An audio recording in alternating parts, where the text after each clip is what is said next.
Olá, pessoal, passando hoje para a gente aprofundar num grande escritor e grande economista austríaco, que inclusive foi seu fundador da escola austríaca, que foi Karl Menger, né, nascido em New Sandys, né, 23 de fevereiro de 1840, né, no Império Austríaco, e morre em 26 de fevereiro de 1921.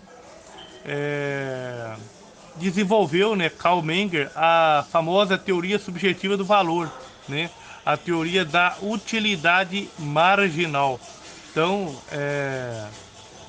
ligando, né, vamos dizer assim, à satisfação dos desejos humanos, né, teoria essa primeiramente desenvolvida por Pierre Jean Olive, né, e depois retomada por Bernardino de Sena, né, grande pregador e missionário franciscano, conhecido como o Apóstolo da Itália, e ficou muito famoso, né, em seu próprio tempo, por conta de suas fortes pregações em praças e igreja, né, enfim, mas uma muito inteligente. Mas hoje o assunto seria sobre uma breve, né, biografia de Karl Menger.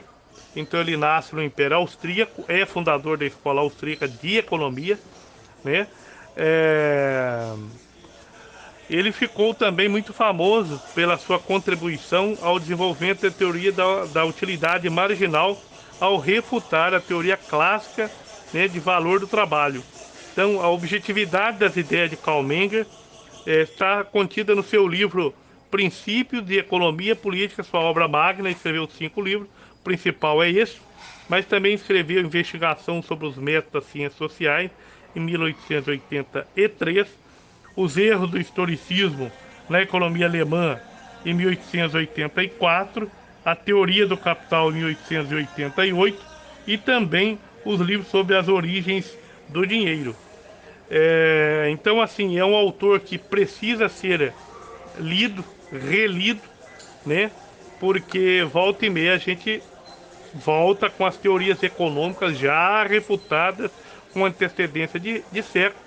E a escola austríaca, ela é de fato um bálsamo, né, de princípios econômicos, de lucidez e de choque de realidade, né, principalmente na defesa das liberdades econômicas e humanas, né, liberdade dos indivíduos. Então, muito importante votar a lei. Então, deveria então ser conhecida essas obras por leigos em economia, não somente por economistas. Então, essas obras também, esses conceitos foram posteriormente expandidos por Mises, von Hayek, né? Então, as ideias de Menger foram revolucionárias no mundo, principalmente influenciadas pela teoria marxista do valor, né? Então, a teoria marxista do valor funciona o seguinte: na verdade, a teoria do valor na escola clássica já vinha sofrendo constantes críticas, né, principalmente na segunda metade do século XX, como explica Ricardo Feijó em Economia e Filosofia na Escola Austríaca. Então, era um sistema teórico marginalista, mais geral, né? Estivera em germinação entre mais ou menos 1862 e 1873, né? Desenvolvendo-se na mente dos três expoentes da Revolução Marginalista.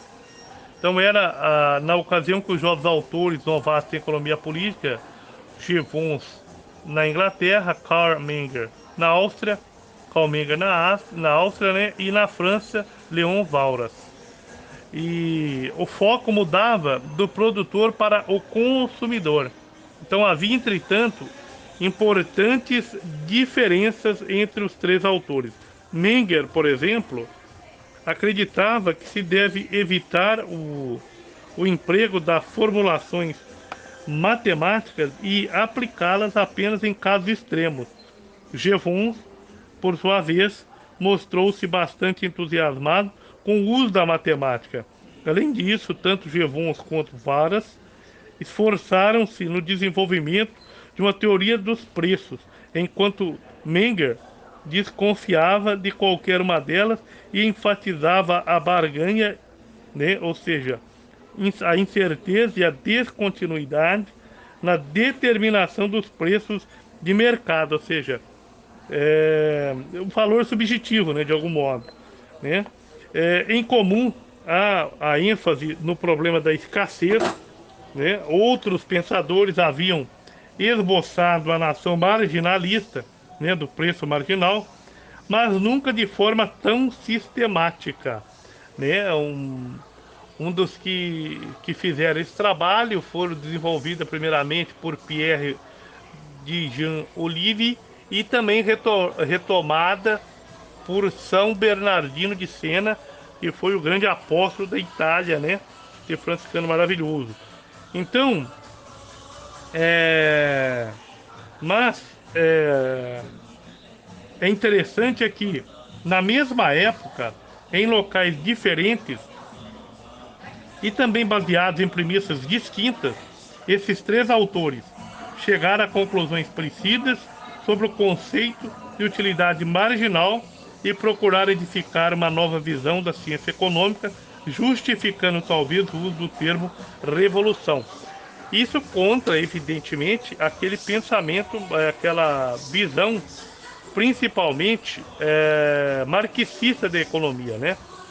Então, é, Karl Menger, né, coloca as suas críticas, principalmente contra aquela concepção clássica do valor, né, e põe em evidência também os fatos inevitáveis, das inevitáveis consequências não intencionais das ações humanas, intencionais, e faz ver como a maior parte das instituições sociais, e principalmente as mais importantes, com linguagem, moeda, formação da cidade, do Estado, o mercado, etc., são justamente o resultado não intencional das ações humanas dirigidas, né, a outro objetivo. Então, claro, ele teve reações de Schumler, reação, né, com relação ao seu livro, que Karl Menger replicou a Schumler com um ensaio cheio de sarcasmo, né, escrito sob a forma de cartas a um amigo, que foi seu livro Os Erros do Historicismo Alemão, de 1884. Então, Karl Menger então, representa, por assim dizer, essa primeira geração da escola austríaca de economia. A segunda geração, então, é representada por Bawerk, né? Iser, né? E Ludwig von Mises é sem dúvida o representante mais ilustre da terceira geração. Mas tem Hayek, tem muitos grandes economistas na escola austríaca que merecem, né, toda a nossa atenção, todo o nosso estudo, que brevemente faremos também aqui no nosso canal. Então, é o seguinte, aquilo que... vamos fazer uma síntese disso tudo. Aquilo que tem nexo causal com a satisfação de nossas necessidades humanas pode ser denominado, então, como se fosse uma utilidade, né, dentro do pensamento de Menger. Então, podendo ser definido como, né, bem na medida em que reconhecemos o nexo causal e temos a possibilidade, a capacidade de utilizar tal coisa para, efetivamente, satisfazer tais finalidades. Então, Karl Menger diferencia bens reais e imaginários, e a qualidade desses últimos é derivada de propriedades imaginárias.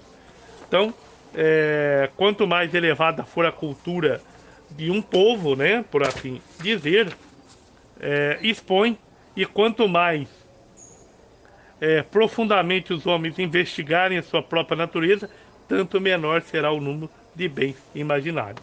Então, a condição para a coisa ser um bem é haver um nexo causal entre a coisa e o atendimento da necessidade humana.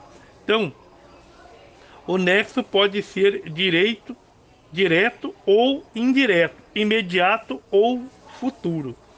Então, o fato, né, de um nexo causal não ter que ser imediato é relevante. Se a demanda por fumo, por exemplo, né, desaparece por conta da mudança de gosto das pessoas, não apenas os estoques de fumo perderiam sua qualidade de bem, mas todos os demais ingredientes e máquinas utilizadas somente para esse fim. Ou seja, vamos dizer assim, um interesse subjetivo que as pessoas têm ou não por determinado bem. No caso, isso ocorre porque todos derivam sua qualidade de bens e de seu nexo causal, com atendimento da necessidade concreta humana de consumir o fumo. Ora, se não tem interesse, então, não tendo esse nexo causal de interesse pelo fumo, então aquilo vai perdendo o seu valor, porque as pessoas simplesmente não querem. Então, é o conhecimento progressivo desse nexo causal das coisas, como bem-estar humano, que leva a humanidade do estágio, por assim dizer, mais primitivo e de miséria extrema para o desenvolvimento e riqueza. Não é isso? A geração de riqueza. Então, os bens reais demandados não existem em quantidade infinita na natureza. Então, no caso em que a quantidade disponível de um bem não é suficiente para todos, então cada indivíduo tentará atender sua própria necessidade.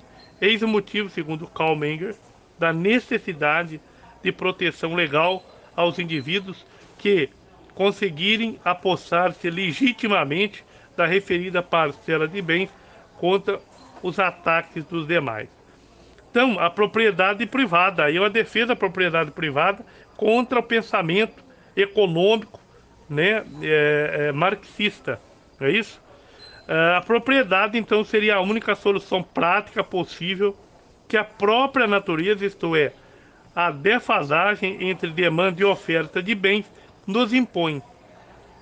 No caso de todos os bens denominados econômicos. Então, bem econômico seria justamente aquele em que a demanda excede a oferta. Quando a oferta do bem é praticamente ilimitada, ele não é denominado econômico, justamente por não possuir tal valor. É, por exemplo, o caso, né, do ar que respiramos. Então, avançando nos princípios, Karl Menger, né, de Karl Menger, nós chegamos à sua definição de valor. E qual é? Então é o seguinte, a importância que de determinados bens concretos ou quantidades concretas de bens adquirem para nós pelo fato de estarmos conscientes de que só poderemos atender às nossas necessidades na medida em que dispusermos deles. Um bem não econômico pode ser útil, mas não terá valor para nós. A confusão entre utilidade e valor tem gerado problema nas teorias econômicas. Como já foi citado, o ar que respiramos é útil para todos, mas nem por isso os indivíduos atribuem um valor econômico a ele, né? E a teoria de valor também socialista, então ficou defasada, né, com esse pensamento da subjetividade do valor marginal. Então, o valor dos bens depende de nossas necessidades e não sendo intrínseco a eles, como explica Karl Menger.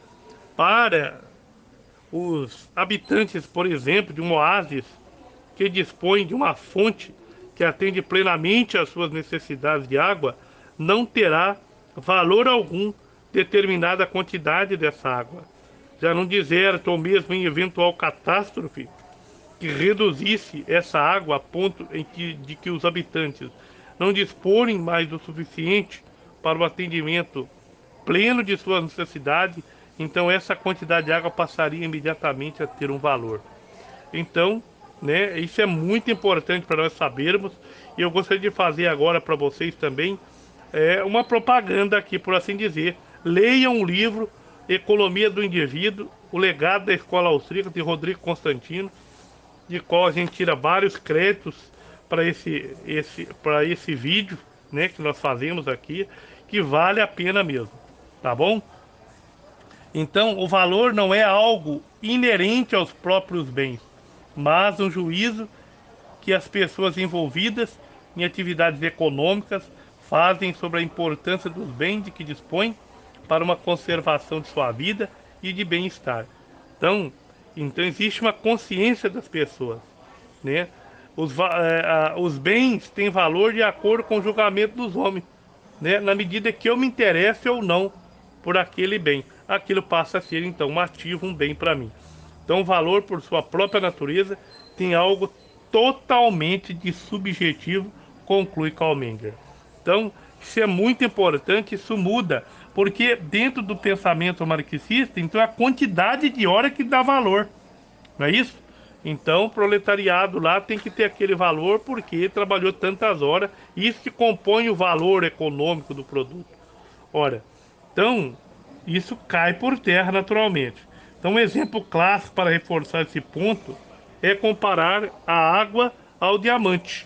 Um pouco de água, via de regra, não tem valor algum para os homens, enquanto que uma pedrinha de diamante costuma ter um valor elevado. Claro, por sua raridade e por outros aspectos. Mas numa situação, por exemplo, anormal, em que a água não existe em abundância, como no deserto, qualquer porção dela passa a ter muito valor para os indivíduos em questão. Então, nesse caso, a maioria dos indivíduos não trocaria um pouco de água, nem mesmo por meio quilo de ouro ou diamante. Então, isso é muito importante, porque a necessidade deles naquele momento seria água.